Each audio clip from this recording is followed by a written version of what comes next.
because I don't have an explanation. Anyways, but just letting you know in case you were wondering. And also, one more thing before we get into the video. My fan up there is on. This time, because of choice, it is so hot, so I need to keep it on. But with all that said, let's just get right into the video. So I have all my notes on little note cards, and I have a stack of them. We have five. You can see my little cat down there. But we have five. And the first one I'm going to start with is Wipeout by the Surfaris. Now, if you have not heard this song, you must be living under some kind of rock. This is an instrumental song, and it is a part of the surf rock genre. It was written by Bobby Berryhill, Pat Connolly, Jim Fuller, and Ron Wilson in 1963. Now this song has quickly become a kind of surf anthem. It's the do do do do do do do do do do do do. You probably know exactly what I'm talking about just by doing that, because it has been featured in over 20 films and TV shows since its release. The cracking sound used at the beginning, I'm going to be running through like fun facts. The cracking sound used at the beginning of the song is supposed to imitate a broken surfboard, hence the name Wipeout, because in surfing, wipeout is when you have like a really big fall or like injury or something, I believe is what it is. I don't surf, if you can't tell. But this number one hit returned to the chart two more times. After it initially hit number one, it just didn't come back as number one, but it did return several other times. There's also a version of the song created by the Fat Boys and the Beach Boys, and I feel like it was mainly just for it was like a publicity thing, because they did it like in a music video, and the music video had like the Fat Boys like fighting, but then there was like the Beach Boys were there at the fight. It was 100% like a publicity thing, because the Beach Boys, like, it was just them like, I don't know if you can look up the video, but yes, Wipeout by the Surfaris.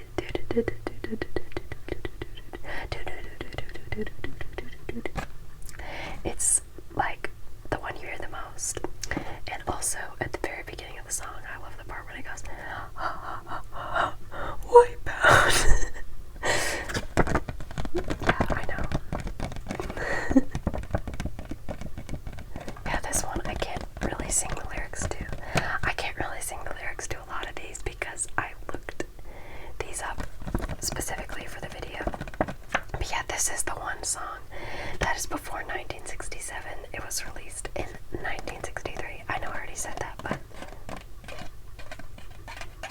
they were coming right off the surf craze that included, like, you know, the Beach Boys. And yeah, they were the Surfaris. Like, it's safari, but surf.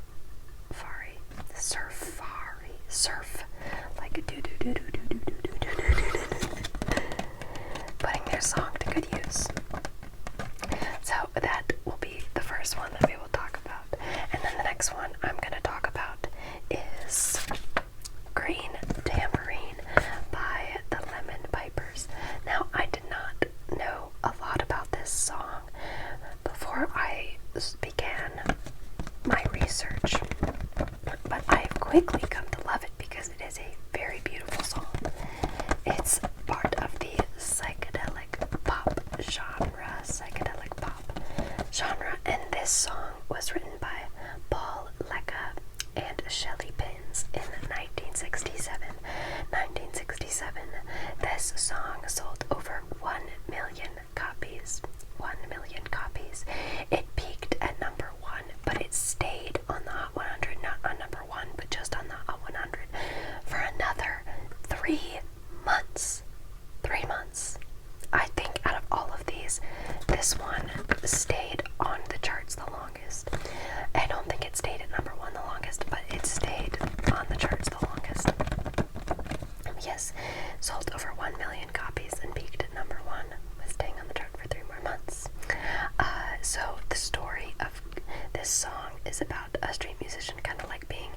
give me money, but it's more like he's there just trying to show you his music and things like that. The reason Shelly Binns is quoted on this song for having like rights to the copyright is because it stemmed from a poem that she'd written about a street performer that she did see on the street with the tambourine, essentially doing what this song says. And this is one of the first psychedelic pop chart toppers. Now, this is 1967, so it's a little bit before the complete psychedelic wave. So it is one of the first psychedelic pop songs to actually chart.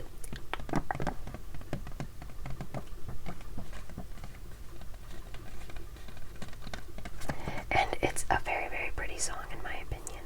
It has a lot of the traditional psychedelic pop references, not references, but traditionally used things in it. Like there's certain things like an electric sitar, other things like that. It's kind of, I feel like it could have been some sort of trailblazer for how popular this song became, even though it really was just a one-hit wonder.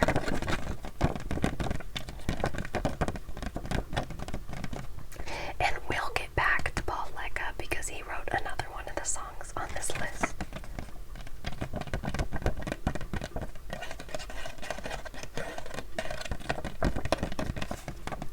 I didn't know. I actually just wrote these down on these to have a just like an easier time reading them, but they actually make some wonderful sounds.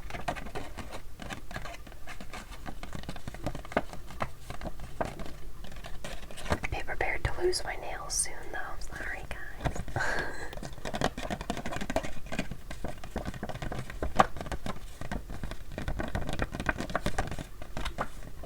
So we're ready to move on to one of my favorites, which is Harper Valley PTA by Jeannie C. Riley.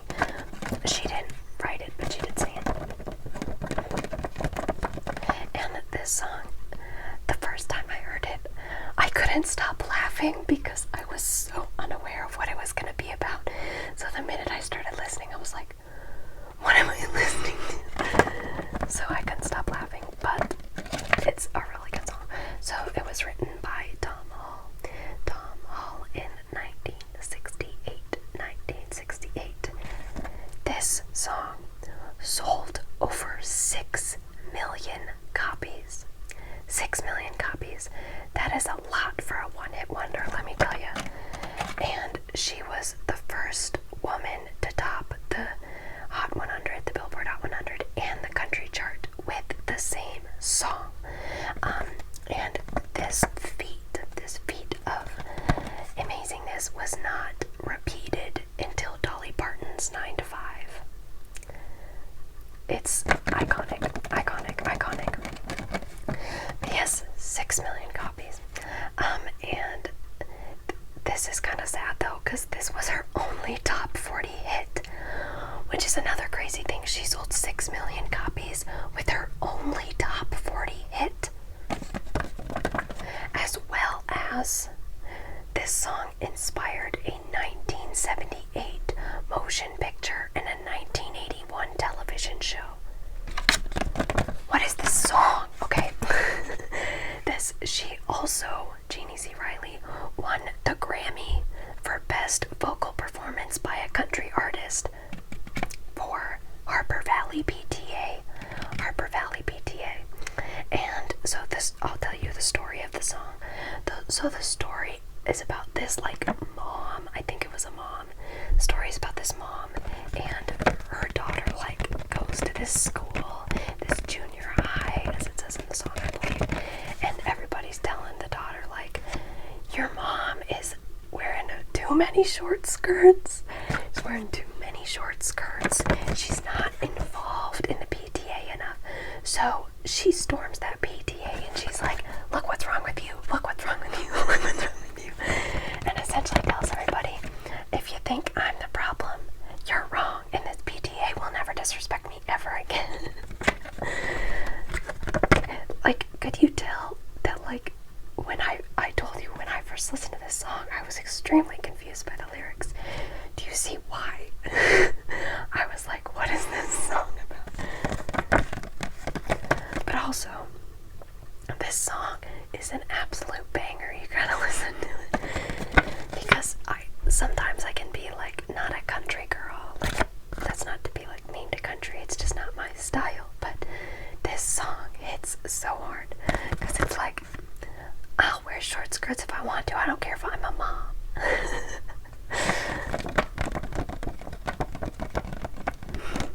Also, I think it's funny that this song is written by a man. This man wrote a song about a mom who was wearing too many short skirts and stormed the PTA. But quite an iconic song. Quite an iconic song. And with that, we have the next song, which is become a also very iconic song, which is In the Year 2525, Exordium and Terminus. I just screwed up. I said it right, but I just probably butchered that. By Zager and Evans. Now, I believe this is the only song on the list written by the people who sang it. Written by the people who sang it. I think except Wipeout, they did perform that song. But this song was written in 1969. Oh wait, no, they didn't write this song. Scratch that. They did not write this song. Oops, Wipeout's the only song on here was performed by the people who wrote it. Interesting. But this song was in the number one spot for 6 weeks. 6 weeks. This song was initially written by Rick Evans in 1964, and it was actually released in 1968 by another group, but Zager and Evans redid it and released it in 1969, and this is the one that became the big number one hit. Now, this song is kind of based off a dystopian future. People for thousands of years have been intrigued by a dystopian future, and they're usually right. But this song is based off a dystopian future and what it's going to be like in the year 2525, and it begins in 2525, but it goes another 10,000 years in the future throughout the song until humans are extinct. Which is kind of a crazy thought. This song is kind of scary to listen to, especially with how kind of accurate some of the things are even in today's world. But this song was primarily recorded in a single take. Primarily, most of it is, how they mix things from different takes, but the basis of the song was recorded in one take. This song has been covered at least 60 times.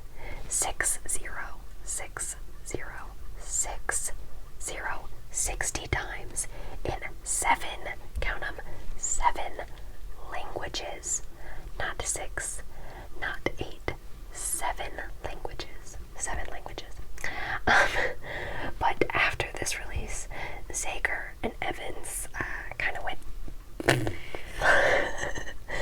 They had very, very bad luck with releases after this.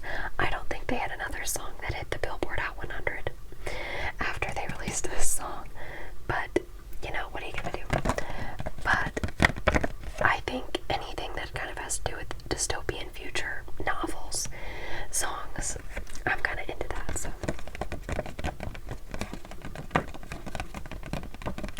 I just need to read more books, though. I'm mainly into songs about a dystopian future, but I need to read more books. I've only read part of 1984. I own A Brave New World, and I don't want to read A Clockwork Orange.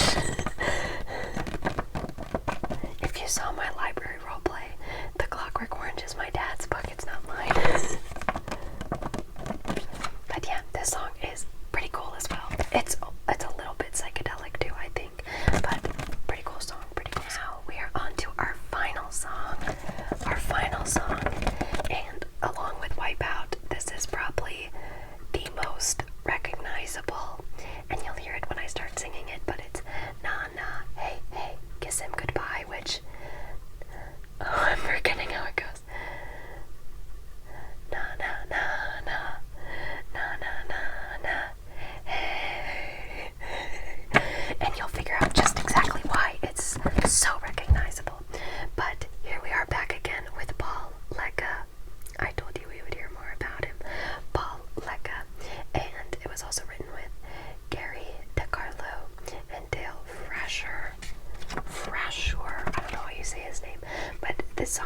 released in 1969 by the then fictitious band Steam.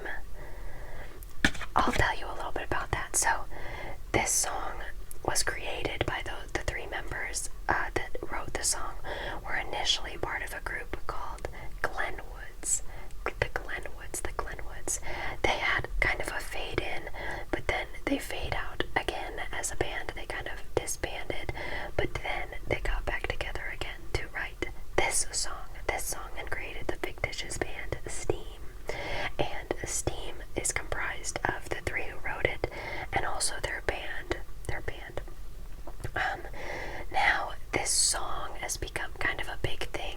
There are two main covers. It's probably been covered many more times, but the two covers that are the most famous are Bananarama and the Nylons.